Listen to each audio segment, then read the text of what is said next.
hello out there. This is Sam Kilmer, Managing Director from Cornerstone Advisors, joining you for another In the Hall, unscripted episode of FinTech Hustle. And I say we're in the hall, not quite. We're fire pitting here. This is actual real fire. So if my sport coat sets a fire mid-episode, you'll know that I didn't do it right. But I'm here at the JAM Fintop second annual summit, joined here by a rock star crew to talk a little bit about the industry, what's going on. And I'm joined by Sarah Howell, who's the Senior Vice President, Partnership Programs at Infinite. Dan O'Malley here, CEO and co-founder of Numerated, and the co-host with the most / Pocket Squares are us, partner Cornerstone, Al Dominic. So, hey, we're glad to be here with you. And I thought maybe I would just start off by having everybody tell us a little bit about the day in their life of FinTech. And Sarah, I'll put you on the spot first and tell us a little bit like what it's like to be Sarah Howell at Infinite for a day. You know, it's pretty busy. I am head of partnerships there, but I get to wear so many different hats. Sometimes I'm doing products, sometimes I'm doing sales, solutions engineering. And I think that's why I love the startup life. You know, call me crazy, but that's a day in the life of Sarah Howell. Okay, so we're calling her crazy for the rest of the time? I'm taking this before I get over to my man right here. But, Sam and I have had a chance to host the Hustle before. We were in Seattle. No, we were in Vancouver when we did this the first time. And it went so spectacularly well that Sam took a year before inviting me back on. So I did bring the pocket square, not the hat. Obviously, that's Sam's thing to do. But one of the cool things I think we can all agree on is the business of banking really continues to be pretty spectacular. As challenging as the next few months, few quarters, even few years might look, there's so many smart, creative folks that are trying to solve hard problems to help move the industry forward. And I know that I come into this hoping that the different tech companies that have different teams and tools and approaches will help keep the industry vibrant so that we're not finding ourselves looking at maybe 10 big banks in the future. Like, nobody wants 3 airlines or options. I don't think we need like 10 JP Morgan sized institutions. And it's the work of companies like this that are going to keep us with a healthy, vibrant community bank system. What's a day in the life of Dan look like? A day in the life. It is pretty varied. I like that description. Yeah, I think I spend most of my time either talking with customers, working on partnerships. Partnerships is a big area of development for us. We've built a lot of great product, and we can both sell that directly or we can distribute through partners increasingly. So I'm spending close to half my time working on that.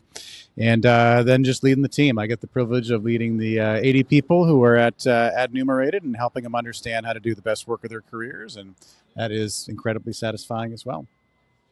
Special guest coming through, Sam. I know. I see. Could it be? Is it? Could it be? This is what happens when you're in the hall. There is no unscripting. We have a former guest that's right here. We have Sia Vanzia from Connect One and Bowfly, and let's see what else. Venture On coming at you soon. Oh, okay, very good. Shameless plug. Oh, we don't allow those, but okay, we'll let it this once slide. I only crashed because Al told me to. Okay, thank you for crashing. No, I love it. Thanks, Sia. Appreciate that. Well, that's great, and actually, Dan, I love one of your points that you made earlier in the session around how. Banks, if I'm paraphrasing, and pardon the Indiana kid here paraphrasing because it probably won't come out as fluently, but something along the lines of banks decide by consensus and consensus doesn't quite cut it most of the time, or something like that. Is it? Could you elaborate a little bit more on that? I thought that was a pretty interesting comment. Yeah, happy to. So when it comes to trying new things, like, you're going to take risk, right? It's just the nature of trying something. You haven't done it before. It's therefore risky. And banks typically manage risk by committee. Their entire committee is multiple ones and banks devoted to managing risk. And if you are trying to decide whether you should do something new or not with a committee, you're just not going to do it, right? Someone's going to find a way to say no. And so my opinion and my approach when I've been in financial institutions trying to do new things is you just need to empower a person, or maybe like a couple people who have the authority to decide to take risk. And It's not unlimited risk. They can't do whatever they want. And it should be somebody who knows how to box it in and manage the risk. But like, you got to make a single person accountable for like making the decision. Because groups of people don't like to, all accept risk. It's just, I don't know. It doesn't work.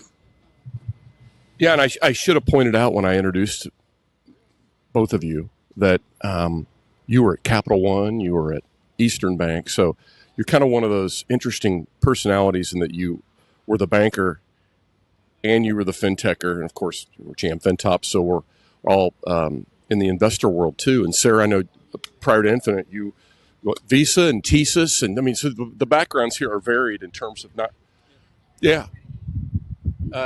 Okay, so as you're bringing up Dan's point, and you guys are talking about all the different experiences, I heard the same thing, and it jogged my memory. I was down in Austin maybe 3 or 4 years ago with USAA, and so I was invited into their design lab, and I took a few photos, so I actually found them. So they have on their walls signs that say, "Stop talking and make something," "Focus on problems worth solving," "Do it again," "Empathy and understanding are not the same thing," "Make fun of everything," "Ask why," "Ideas are free," "Try it as a natural dialogue," "Have an opinion," "Close your laptop," and "Show me."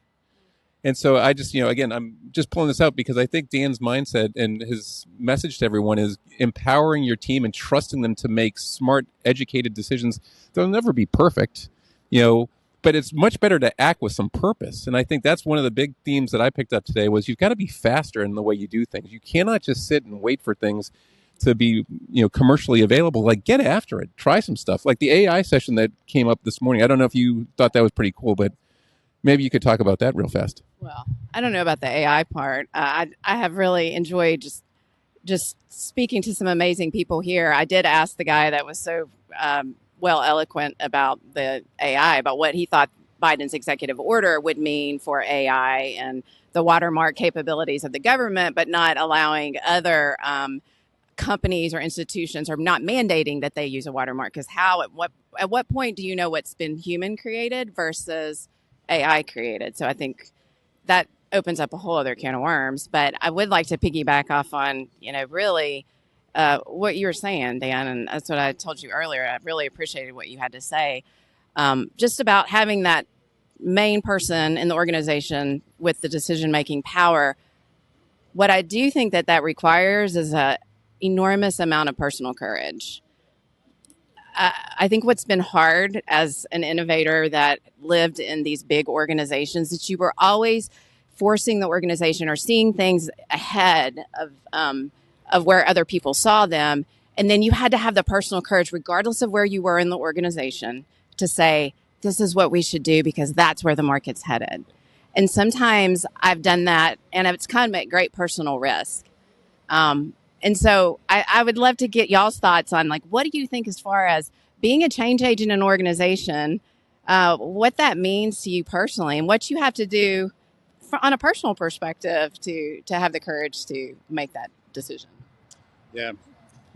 Man, I have many stories here. I mean, I kind of feel like if you're doing change right and you want to do it fast, because if change can take like 10 years, then okay, great. It's not that hard, actually. But if you need to do it fast, like, people are not going to like you.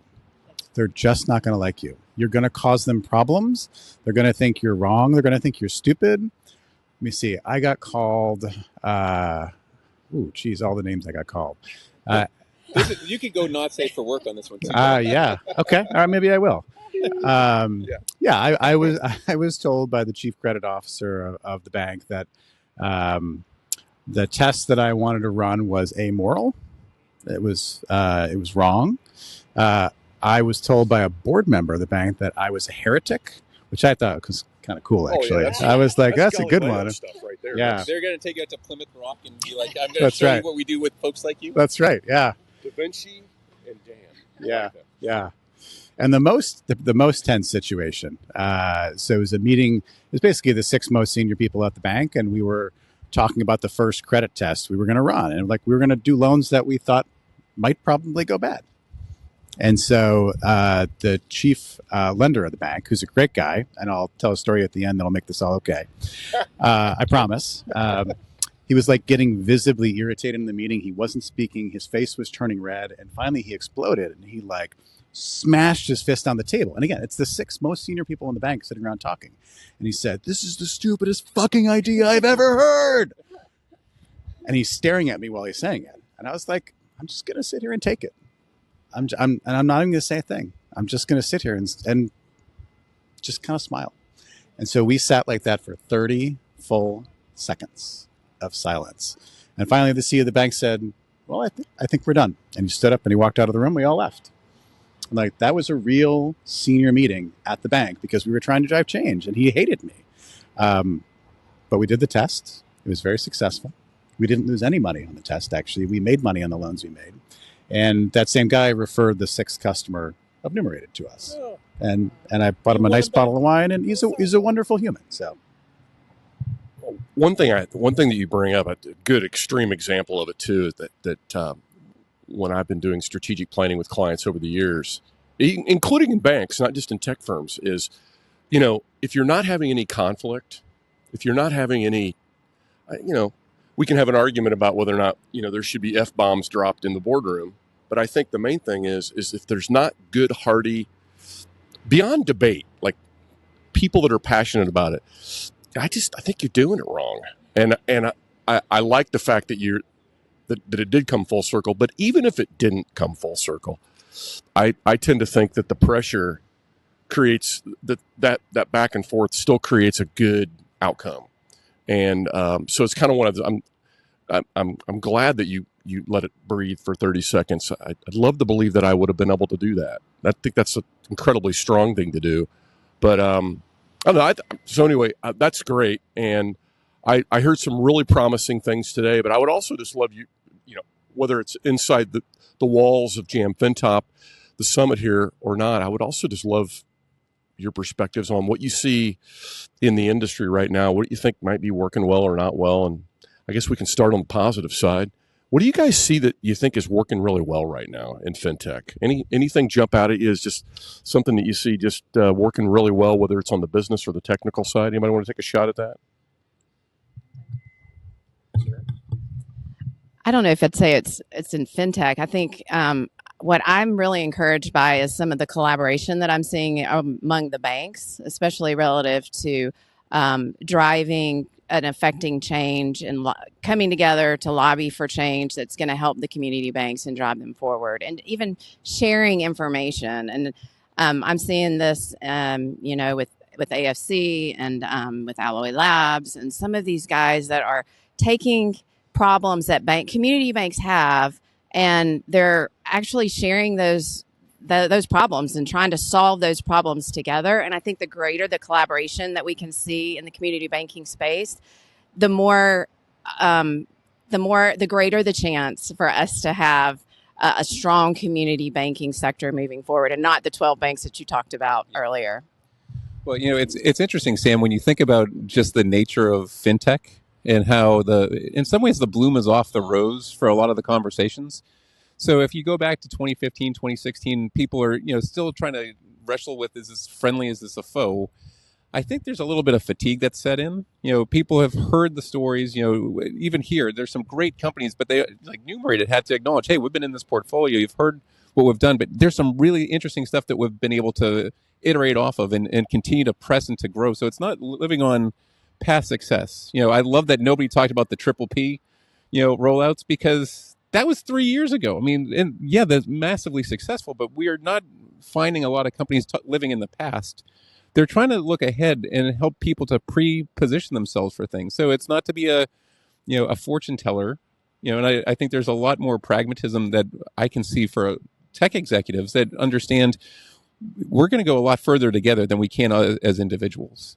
And so, when I just take a step back, it's not about the technology, because that is a tool that helps drive an outcome. It's the business approach that so many executives are now taking around a fire pit like this, where it's, hey, we've got to do something a lot more creative. We've got to differentiate. We've got to distinguish ourselves. Fintechs are known as great marketers, but there's some really smart banks. See just popping in. Connect One's done some great stuff. I mean, it takes a village. And that's where events like this are so important, because people can be reminded that there's opportunity. Even in bad times, there's opportunity, and you just keep pressing, and you just keep looking at how you do it together. I'll go kind of ultra specific on one thing that I heard today, which was really positive, I thought. You see a lot of bad headlines about BaaS in the news. You hear about like imminent consent orders about to happen. And so you think, oh man, is BaaS dead? Yep. It ain't dead. Holy cow. I heard some numbers today about billions of dollars of funding coming into banks. And I'm like, whoa, that's with the B. That's a lot. And so I think the ability for nimble, smart, well-managed, compliance-savvy banks to pull in a lot of deposits, which is incredibly important, it's happening. Well, I mean, you think about a BaaS provider. And so without going into names, there's, 80 or so that are doing things. Maybe 20, 25 would be considered like really professional in their stance. Think about how much money folks cite JP Morgan spending. Well, those BaaS banks, essentially with all the different tech companies, are able to match their marketing muscle. So if you're like a Coastal, who is the bank behind One Main, which is the Walmart stuff, that cloud, that marketing cloud, translates back to the bank. So there, to your point, I think there's some really positive things. I love the consortiums that are being developed and how people are saying, hey, we got to tell our side of the story. We can't let the narrative be taken from us. And that's a change from previous years. I mean, there's been groups that have been trying this, but I think it's a better coordinated effort that will reflect well on the entire industry. Because you're right, some of the the BaaS folks that are being written off, like, do take that victory lap at your own risk. Oh, sorry. I might just piggyback since you did mention BaaS, and that's really kind of where we focus at Infinite is just in this space. There's so many different business models of BaaS. There's the indirect and the direct, where the system of record does not belong to the bank. It's outside of the bank's ecosystem. And then we're seeing a new move towards, a BaaS model where you have the direct relationship with the tech provider or the embedded finance provider, and then you are system of record. When I'm talking to banks about their BaaS strategy, have all three of them and pivot and use a good tech stack that allows you to do it in a safe and sound manner.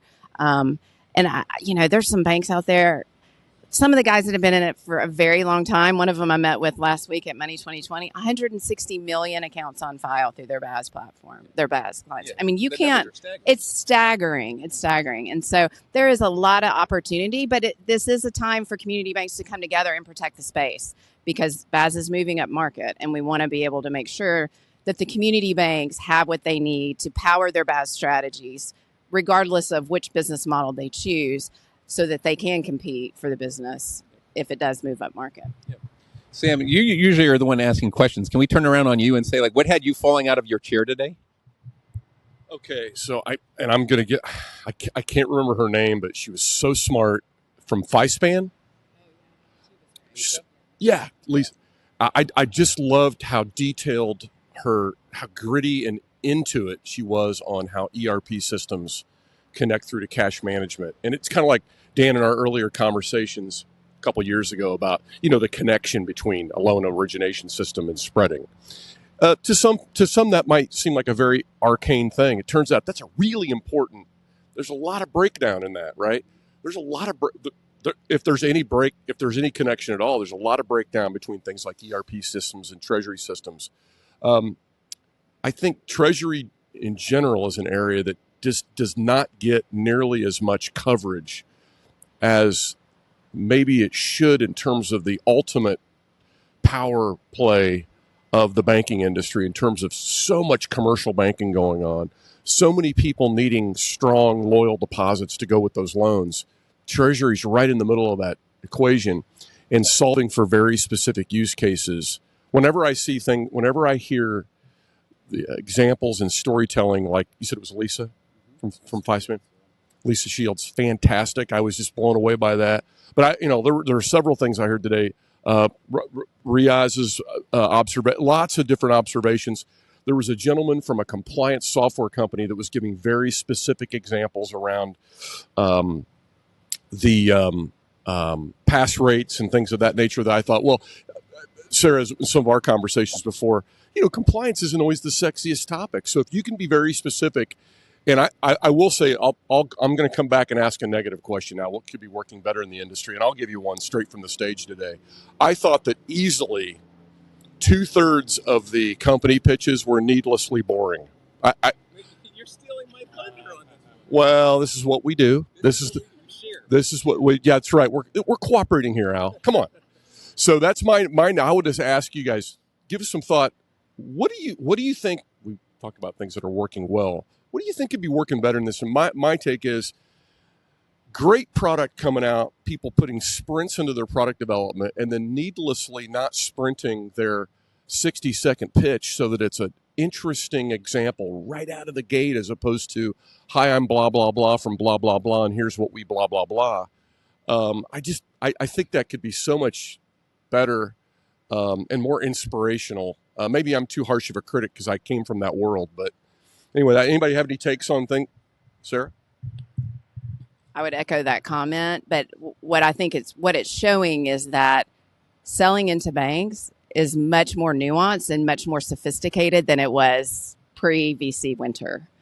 When a lot of fintechs were trying to compete with the bank, and now they're realizing you can abstract the core, but you can't abstract the charter. So you got to play nicely, and so now they're shifting their business model to sell into banks. But what I'm realizing is that it's very hard to sell in banks. You have to know their problems at a granular level. Just like you said, Lisa knew that in those treasury experiences, when you are actually trying to integrate and keep that commercial client happy by integrating into their ERP system, you better know all of those problems that have to exist, right? And conversely, what we're realizing is that, okay, we can help the bank integrate into our expose an API that FiSpan can pick up and integrate into the ERP. But if the bank has 2 or 3 accounts and that ERP system has broken up the commercial clients into, accounting into several sub accounts, then it's a recon nightmare. So now, banker, let us help you solve that problem and create sub accounts on a side ledger, right? But again, you have to really understand the banker's problem in order to sell. And I think that's why you saw what you saw. Well, and again, watching the growth of Numerated has been pretty cool over the years. And I remember Dan getting on stage when everyone else was trying to sell their wares. And he was like, hey, look, I've just got some playbooks that work. And I'm just going to, kind of put them up, let you walk yourself through. It's not so much about work with Numerated. It's more, we've got to show you how these outcomes are achieved. And the tech is one part, but it's culture, it's people, it's the investment of creativity. And so, sitting there listening to some of these presentations, I think there's a missed opportunity for some, especially like you mentioned the AI stuff, not wanting to go down that path. The reason I love presentations like that is you're able to essentially look at what's now and what's next. And I had a conversation with Sarah Hinkfus, who with Bain's Venture Group, and she basically says you can look at the hype, you can look at the hope, and you can look at the happening. And I love that kind of mental model when thinking about some of these emerging concepts, because the hype is really important. Like, we've got to understand what's getting people's attention. And so instead of saying, well, the hype, don't pay attention to it, it's the exact opposite. Why are people getting so interested in some of these potential applications? But then let's segment out the hope so that we're not wasting time on things that are not practical. But what's happening right now, that's almost like the key takeaway. Because if I'm in a bank or if I'm at a tech company, I want to know what's actually getting done and who's integrating, who's implementing. And I think that's where, again, your observation, Sam, was a good one. A lot of companies are trying to say, hey, look, we've got a great team. We've got a great story. Everyone's got a great something. But if you could say, here's some hype, pay attention to it. Here's the hope, we're going to remove it.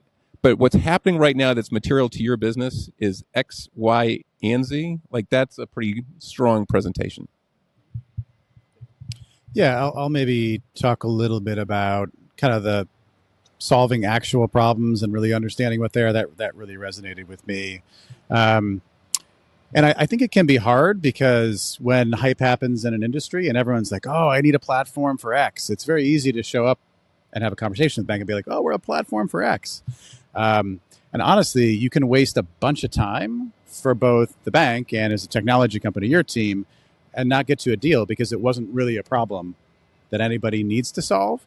And I'm just going to pick one little example and maybe like double click on it a couple times and dig in and be like, this is a problem that doesn't actually need to be solved. It's going to be controversial. I'm going to warn you in advance. So everybody knows they need more deposits, right? That has to happen. Great. So I need a business deposit account opening solution, right? So I can open up business deposit accounts online, right? Okay, great. We had a lot of conversations about business deposit account opening. We provided it enumerated. I was very excited about it. But here's the problem. How many business deposit accounts does a typical $5 billion bank open in a year? I don't know, a couple hundred, maybe 100. How many of those would actually open up online? I don't know, maybe 10%, 10, 20. If you put an online application up for any product at the bank, you're going to get at least 1,000 fraudulent applications. So 1,000 pieces of fraud to get 10 accounts. That is not a problem that is worth solving with technology. But everybody thinks that they should buy a solution. And the answer is, well, you need a strategy to actually drive volume in good applications, people who want to come and apply for business deposit accounts at your bank. But you do not have those today. And if you're not talking about that problem, technology is worthless. It's just nobody's going to buy it. And so there have been a number of like frustrating conversations over the years we've had at Numerated where we're like, we have great technology. And a great team. But it doesn't matter sometimes. It's if the problem is not actually one that should be solved. So, yeah, and also, Sarah, you mentioned Money 2020, and I'll give a shout out to Chris Nichols, who had a great write up on LinkedIn. I think it was his 8 or 9 or 10 takeaways from Money 2020, and right there in the middle, like number 5. It's never seems to be number 1 on most lists, but it's like number 5 was fraud, and how that was a big topic. And to me, it seems like it's not even the elephant in the room. It's the reason why there's a holdup on FedNow adoption. It's always the reason, which is we're not. I don't. That guy doesn't like fraud either. Apparently, in that raging pickup back there. But welcome to Nash Vegas, right? We're here. We are. That's right. So shout out to Chris Nichols on that. It was a great write up. And I also want to say, for the record, if anybody thinks that we're only dealing in high level buzzwords and niceties here, let it be known that we used the word, and the royal we, Sarah used the words recon nightmare, and what was it that prefaced that? You said we have a sub accounts and a recon nightmare. I'm thinking to myself, hashtag sub accounts, hashtag recon nightmare. I'm like, this is the kind of, I love talking about this kind of stuff. Yeah, I mean, I love this stuff. So, you guys, thank you so much for joining us for a chat today. We had so much fun. I know I did, but I'm a banking nerd. This is all I know. I guess you could say I'm institutionalized after this. I started as a floating teller in college, and I never got out. And I just love it so much, and love hearing about all the specific stories and takeaways. And so from almost live from the JAM Fintop Summit, here another episode of or unscripted in the hall, kind of, sort of episode of FinTech Hustle. Thanks again, and we'll see you hopefully on the next episode.